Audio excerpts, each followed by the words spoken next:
हमारी एक्सपेक्टेशन है कि रियासी ज़िला जो है वो बढ़ चढ़ के इस डेमोक्रेसी के महोत्सव में पार्टिसिपेट करेगा। मेरी एक ही अपील है जो मैं बार बार आप लोगों के माध्यम से पूरे ज़िला के वासियों को, वोटरों को करता रहा हूँ, वो अपील ये है कि आप कल इम्तिहान के दिन घर से बाहर निकलें और वो पोलिंग स्टेशंस पे जाएं जो वहाँ पे आप एज अ वोटर रजिस्टर्ड हैं। वहाँ पे हमारे पोलिंग पार्टीज आपके स्वागत के लिए, आपके स्वागत के हेतु बैठे हैं। अपनी मर्जी का वोट करें, जिसको देना है वोट करें, पर वोट जरूर करें। देश की तरक्की के हिस्सेदार बने और डेमोक्रेसी में कंट्रीब्यूट करें। इस तरह की चीज़ों को कोशिश की है कि जो वोटर आए उसको ये लगना चाहिए कि उसका इस्तकबाल किया गया है, उसका स्वागत किया गया है। उसको ये नहीं लगना चाहिए कि मैं आया यार यहाँ पे ये इस तरीके से बात की गई।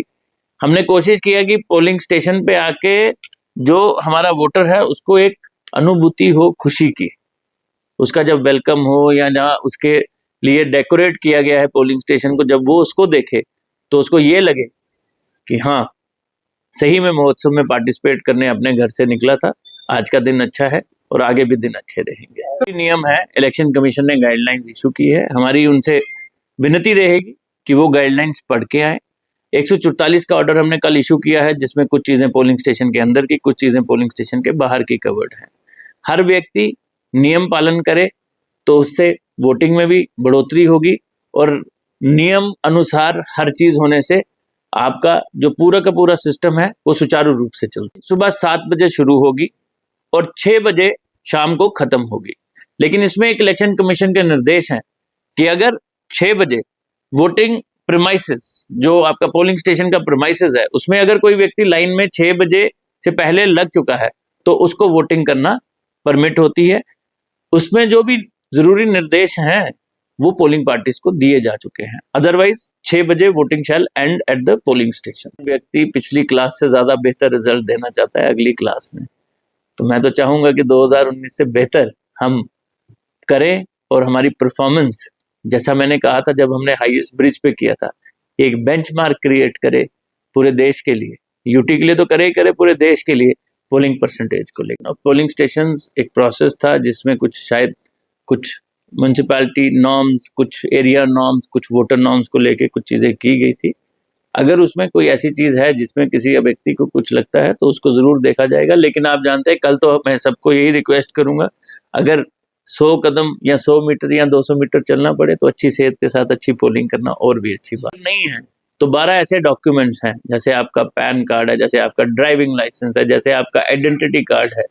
उसके अलावा कुछ और जो डिटेल्स दी हुई हैं इलेक्शन कमीशन ने, आप वो कैरी करें। They will be considered as valid document for voting. लेकिन कोशिश करें, क्योंकि एपिक ऑलमोस्ट सबको दिया गया है, तो एपिक लेके जाएं। नहीं है तो आप वो सारे डॉक्यूमेंट जिनके बारे में डिटेल्स जो है आप हमारे इलेक्शन विंग से भी कलेक्ट कर सकते हैं। उसके बारे में हम सोशल मीडिया में दोबारा से एक बार ही जाएंगे। पहले भी हमने वो सब लोगों को उसको सचेत कराया था। स्टेशन मॉडल है डिस्ट्रिक्ट हेडक्वार्टर रियासी में, उसमें से एक फीमेल मैंड पोलिंग स्टेशन है पिंक, जो गर्ल्स हायर सेकेंडरी स्कूल में है। एक हमारा पीडब्ल्यूडी मैंड पोलिंग स्टेशन है पीपल विद डिसेबिलिटी। एक हमारा ग्रीन पोलिंग स्टेशन है जो अगार बलिया में है। एक हमारा पोलिंग स्टेशन यूथ मैंड है। यूथ मैंड से मतलब हमारी कोशिश है कि उसमें 30 साल से कम उम्र के व्यक्ति मुलाजम, वो लोगों को प्रिजाइडिंग अफसर, पोलिंग अफसर लगाए। ये लोगों को मौका देने के लिए और इलेक्शन कमीशन के हिदायत के मुताबिक करता है। उसको यही होती है कि उसकी मेहनत का रिजल्ट उसको अच्छा मिले। ये मेहनत देश के लिए है। पोलिंग स्मूथ हो, फ्लॉलेस हो, इशूलेस हो, ये हम सबकी ख्वाहिश भी है और कोशिश भी है। मैं उम्मीद करूंगा कि अच्छी पोलिंग और अच्छी पार्टिसिपेशन से एक अच्छी डेमोक्रेसी की तरफ हमारी कंट्रीब्यूशन हो। देश बिल्कुल क्लियर थे। ईडीसी के लिए इन ड्राइवरों ने टाइमली अप्लाई करना था। कल चंद ड्राइवर हमारे पास आए थे जिनके लिए ईडीसी का एक इशू था, जिसमें हमने उनसे फॉर्म 12A भरवा के कंसर्न AR उसको भेजा है। मोस्टली ड्राइवर्स अपने होम टाउन्स के इर्द गिर्द ही हैं और मुझे लगता है वो पोलिंग स्टेशन की अपने दायरे में ही उन लोगों की ड्यूटी लगाई है, जैसे हमें बताया गया है। अगर कहीं पे कोई ईडीसी का इशू है, हमने फिर भी हैंड होल्ड करके कोशिश की है। अदरवाइज उसके टाइम के नियम थे। जैसे मैंने अपना ईडीसी लेना था तो मुझे स्वयं 16 दिन पहले अप्लाई करना पड़ा था। उसकी एक प्रोसेस है, वो ARO जाता है, वो वेरीफाई करता है, उसके बारे में डिटेल बताता है। तो हमने वो अप्लाई किया। हम कोशिश कर रहे हैं कि ये जो 12-13 ड्राइवर्स जिनका इशू था, उनका EDC शाम तक आ जाए और वो वोट डाल सकें। EDC जिस व्यक्ति के पास है वो किसी भी पोलिंग स्टेशन में जाके वोट कर सकता है।